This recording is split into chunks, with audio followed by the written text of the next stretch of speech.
जरा सोचिए, हम में से ज्यादातर लोग जिंदगी में एक काम रोज करते हैं। कोई भी फैसला लेने से पहले दिल से नहीं, दुनिया से पूछते हैं, लोग क्या कहेंगे। आज मैं आपको दो दोस्तों की कहानी सुनाने वाला हूँ। ये कहानी मेरे आने वाली सिंधी किताब की खोज और शाह चवंदो लोग इसका हिस्सा है। अगर आपको सच में दिल से ये स्टोरी पसंद आए तो आप भी अपनों तक जरूर भेजिएगा। एक जैसे हालात, एक जैसे सपने, लेकिन मंजिल अलग। क्यों? क्योंकि एक ने अपनी सुनी और दूसरों ने लोगों की सुनी। ये कहानी है युवराज और अमन की। दोनों बचपन के दोस्त थे।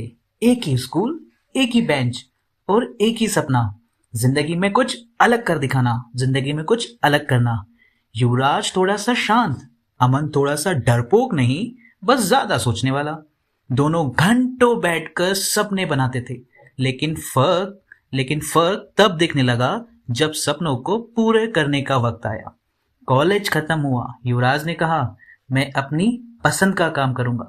शुरुआत छोटी होगी पर दिल से होगी। अमन ने भी वही सोचा था, लेकिन फिर सवाल आया, अगर लोग हंसे तो, अगर फेल हो गया तो, रिश्तेदार क्या कहेंगे?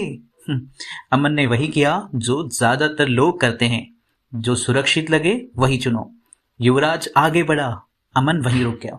समय बीतता गया, युवराज गिरा, संभला, कभी हारा तो कभी जीता, लेकिन हर दिन अपने फैसलों के साथ खड़ा रहा। अमन हर दिन दूसरों से सलाह लेता रहा और हर सलाह के बाद थोड़ा और उलझता गया। धीरे धीरे अमन का आत्मविश्वास लोगों की राय में खो गया। एक दिन दोनों फिर मिले। युवराज की आंखों में सुकून था और अमन की आंखों में सवाल। अमन ने पूछा, तुझे कभी डर नहीं लगा? युवराज मुस्कुराया और बोला, लगा था यार दोस्त, लगा था, पर मैंने डर से नहीं, मैंने अपने दिल से दोस्ती कर ली। उस दिन अमन को समझ आ गया, गलती ये नहीं थी कि उसने गलत रास्ता चुना, गलती ये थी कि उसने अपना रास्ता चुना ही नहीं। दोस्तों, लोग कुछ ना कुछ तो कहेंगे।